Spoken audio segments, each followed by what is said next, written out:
Ciao a tutti e bentornati nel mio canale. Per chi di voi è nuovo, io sono Sara e nel mio canale condivido con voi consigli, tutorial e tecniche per realizzare abiti. Nel video di oggi vediamo come disegnare il cartamodello base del corpino elastico. Nel mio canale vi ho già mostrato come fare il cartamodello del corpino base sagomato, quello con le pens, e anche di quello più largo senza pens, però quei due cartamodelli andavano bene solo per tessuti fermi, non elastici. Se invece volete realizzare un corpino con tessuto elasticizzato, come per esempio il jersey o la felpa o qualsiasi altra cosa elastica, usate il cartamodello che vi mostro nel video di oggi, che è pensato appunto per tessuti elasticizzati e quindi è tutto un po' più stretto. Devo dire che non vedevo l'ora di fare questo video perché ho già in testa un sacco di corpini che mi piacerebbe fare con tessuti stretch e ne approfitto per dirvi che farò anche dei sondaggi su Instagram nelle future settimane, insomma, in cui condividerò con voi queste mie idee e vedrò un po' anche quali sono le vostre preferenze. E se volete anche mandarmi voi delle immagini di ispirazione per corpini elastici, mandatemi un messaggio su Instagram. Bene, non perdiamo altro tempo e vediamo subito quali sono le misure di cui avete bisogno per fare il cartamodello del corpino elastico. Munitevi di carta, penna e metro e segnatevi giù le seguenti misure.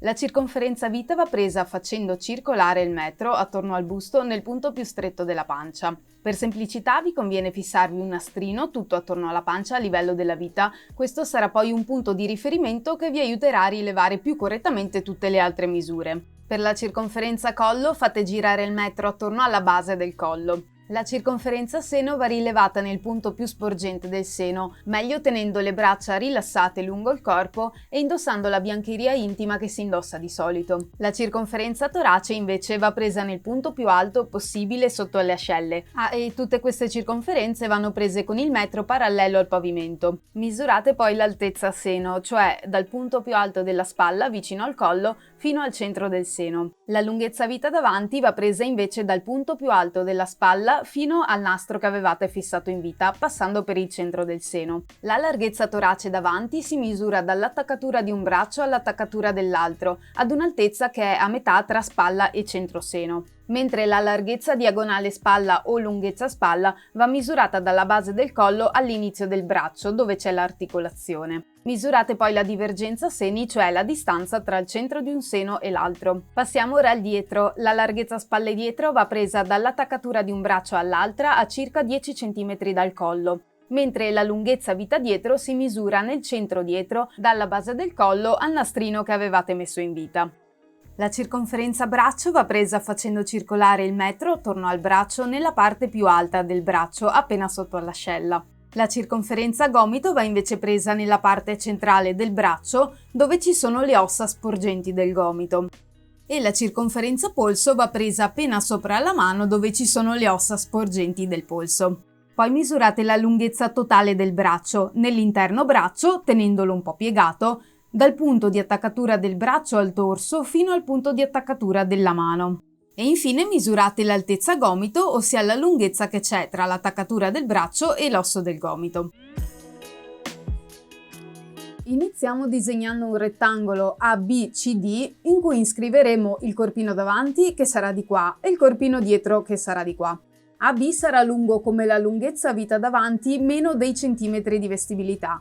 Per la vestibilità utilizzo la prima colonna della tabella che uso di riferimento di solito, presa dal libro La tecnica dei modelli. All'interno di questa prima colonna però c'è un range di valori e per capire che valori usare dovete valutare l'elasticità del vostro tessuto. Io ora mi farò un corpino che può andare bene per un'elasticità media, quindi prendo i valori a destra della prima colonna, quindi per esempio circonferenza torace meno 2 eccetera eccetera. Tornando ad AB, misura come la lunghezza vita davanti meno 1,5 cm, per me fa 42,5 cm. Ora dobbiamo assegnarci la retta orizzontale sotto che è BC e qui, dato che il punto più largo del corpino è la circonferenza seno, che sarà circa a questo livello, il punto più largo del corpino ce lo segniamo qui sotto perché poi tutto il corpino va iscritto dentro a questo rettangolo. BC misura quindi come la semicirconferenza seno, che è circonferenza seno totale più la vestibilità scelta, in questo caso meno 2, diviso 2, a me risulta 43 cm. E segniamo C. Ora qui su segniamo D, semplicemente chiudendo i lati del rettangolo. AD sarà parallela a BC e CD parallela ad AB. Ora sotto a D segniamo il punto D1 in modo che C D1 sia lungo come la lunghezza vita dietro meno 2,5 cm. Sulle linee AD e BC dobbiamo segnare il punto intermedio e poi dobbiamo collegare i due punti. Questa linea sarà la linea del fianco e dividerà il davanti dal dietro.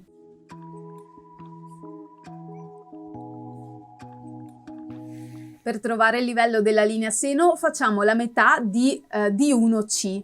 Questo punto lo chiamiamo H e poi da H tiriamo una linea orizzontale fino ad AB dove segniamo il punto I. Questa sarà la linea seno. Ora da D andiamo verso F e segniamo G. DG deve essere lungo metà larghezza spalle dietro. E il calcolo è misura larghezza spalle dietro più la vestibilità, che nel mio caso è negativa ed è meno 1, diviso 2 perché stiamo lavorando solo su metà dietro. A me risulta 16,5 cm. Ora da G scendo fino alla linea seno e segno H1. Ovviamente HH1 deve essere lungo uguale a DG e collego poi G con H1. Per il davanti facciamo la stessa cosa, quindi da A verso F segno un punto J1 in modo che AJ1 sia lungo come DG. E poi da J1 scendo in verticale fino alla linea seno dove segno il punto I1 e collego quindi J1 con I1. Da H vado in su di 7 cm e segno il punto L. Stessa cosa da I, salgo di 7 cm e segno M. Poi congiungo M con L in orizzontale e questa sarà la linea del torace. Il punto a metà tra H e I lo chiamo Q. Ora che la griglia è pronta, iniziamo a disegnare il corpino partendo dal girocollo. Su AJ1 segniamo AU, in modo che AU sia un terzo di AJ1 più 5 mm. A me misura 6 cm. Nel segmento AB dobbiamo segnare AU1 in modo che sia come AU meno 5 mm, quindi a me risulta 5 cm e mezzo. Andiamo sul dietro e segniamo un punto P in modo che DP sia lungo come AU. Poi da G scendiamo di 4 cm e segniamo un punto O che ci servirà dopo per tracciare la spalla. Da P tiriamo una linea passando per O e la facciamo lunga come la nostra lunghezza spalla, nel mio caso 13 cm. Il punto di arrivo lo chiamiamo P1. Facciamo la stessa cosa davanti e da J1 scendiamo di 4 cm e segniamo il punto Z. E come per il dietro segno la spalla tirando una linea da U verso Z e fermandomi a 13 cm dove segno il nuovo punto Z1. Ora per tracciare il giro manica da Q salgo di 1 cm e segno il punto Q1. Do un nome anche a questi punti così mi spiego meglio, quindi J e L1. E ora traccio i giri manica collegando per il davanti Z1, J e Q1 e per il dietro P1, L1 e Q1. Meglio se avete un curvilineo per tracciare i giri manica, trovate un link a uno come il mio sotto in descrizione se volete.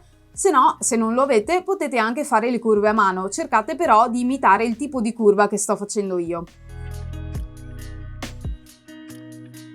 Ora non mi resta che trovare le misure della vita, perché sul fianco chiaramente dobbiamo rientrare un po' perché vogliamo che il corpino sia aderente al corpo. Nella vita davanti segno un punto V e nel dietro un punto V1, in modo tale che BV e CV1 siano lunghi come la circonferenza vita, quella presa nel corpo, più la vestibilità diviso 4. E la vestibilità nel nostro caso è negativa, dato che prendiamo la prima colonna della tabella delle vestibilità, che ci fa togliere dalla vita totale 2 cm. E facciamo poi diviso 4 perché ogni cartamodello che stiamo disegnando è un quarto del corpo. Quindi il mio calcolo è 72 meno 2 diviso 4 che fa 17 cm e mezzo. Quindi mi segno 17,5 sul davanti e anche sul dietro. E ora unisco questi nuovi punti a Q con una linea leggermente curva. Anche qui con un curvilino si va un po' meglio, se non lo avete e volete fare a mano cercate di imitare la curva che sto facendo.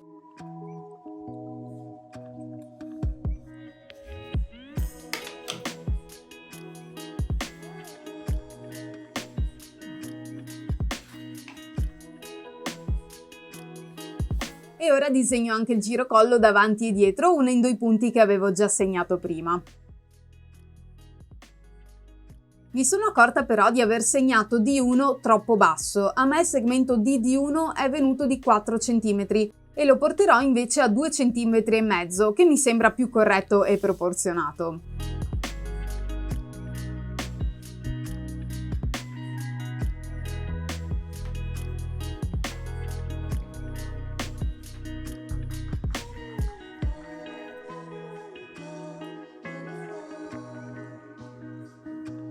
Le linee di centro dietro e centro davanti sono anche la direzione del dritto filo, quindi me lo segno.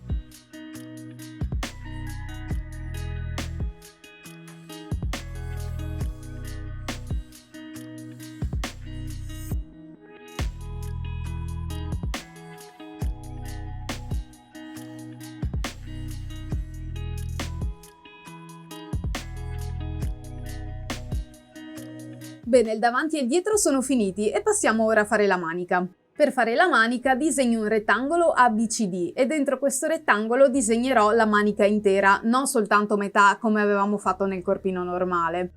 AB misura come la lunghezza manica, nel mio caso 58 cm. Questo è B e qui su a 58 cm segno A e tiro una linea orizzontale da A.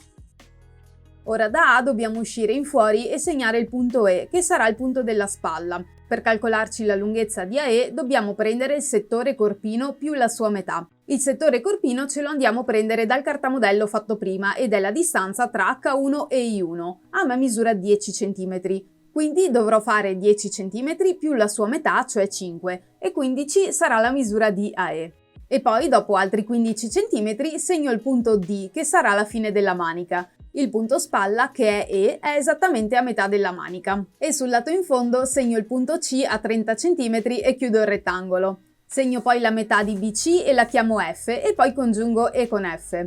Ora da A dobbiamo scendere e segnare G. Per trovare questa distanza riprendiamo il corpino dietro, misuriamo la distanza tra L1 e P1 e facciamo meno 1. Questa sarà la misura di AG. A me misura 11,7 cm, meno 1 fa 10,7. E poi tiro una linea orizzontale da G segnando dall'altro lato il punto G1 e il punto in mezzo tra i due lo chiamo X.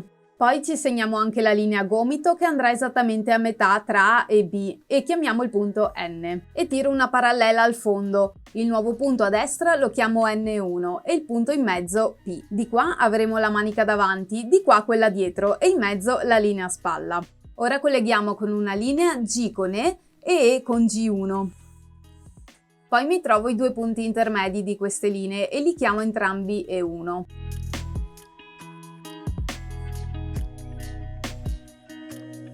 E ora dovremo disegnare la curva della palla della manica, che sarà diversa tra il davanti e il dietro. Nel davanti saliamo di 1,2 cm tra E ed E1 e tra E1 e G scendiamo invece di 1,2 cm e poi congiungiamo tutti i punti.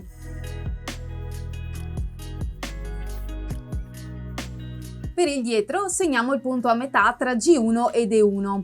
Sopra questo punto ci alziamo di 1,2 cm e sotto ci abbassiamo di mezzo centimetro.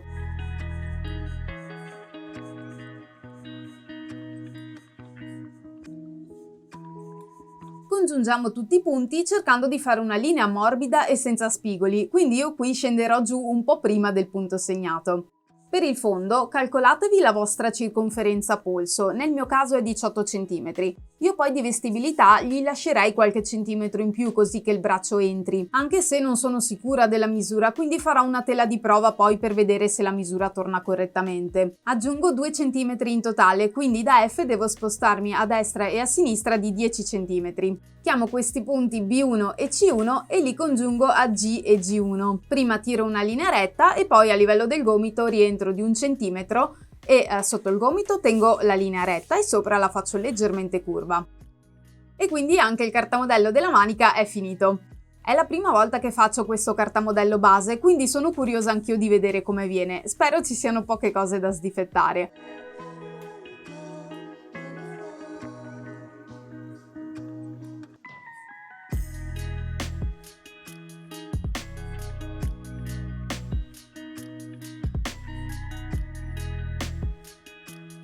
E il cartamodello è quindi finito. In uno dei prossimi video sicuramente andremo a sdifettarlo, perché vi ricordo che anche se facciamo questi cartamodelli sulle nostre misure corporee, è sempre bene testarli perché ogni fisicità ha le proprie differenze, nel senso, se io ho una misura di bacino uguale a quella di un'altra persona, non è detto che il nostro bacino abbia la stessa conformazione. Magari il mio è più ovale, quello dell'altra persona è più a cerchio, diciamo, però la misura è la stessa, ma capite che la conformazione è completamente diversa. Stessa cosa anche sul seno, magari io ho la stessa misura di un'altra persona di seno, però magari io ho un torace largo e una coppa piccola, un'altra persona ha un torace stretto e una coppa larga, però possiamo avere la stessa identica misura.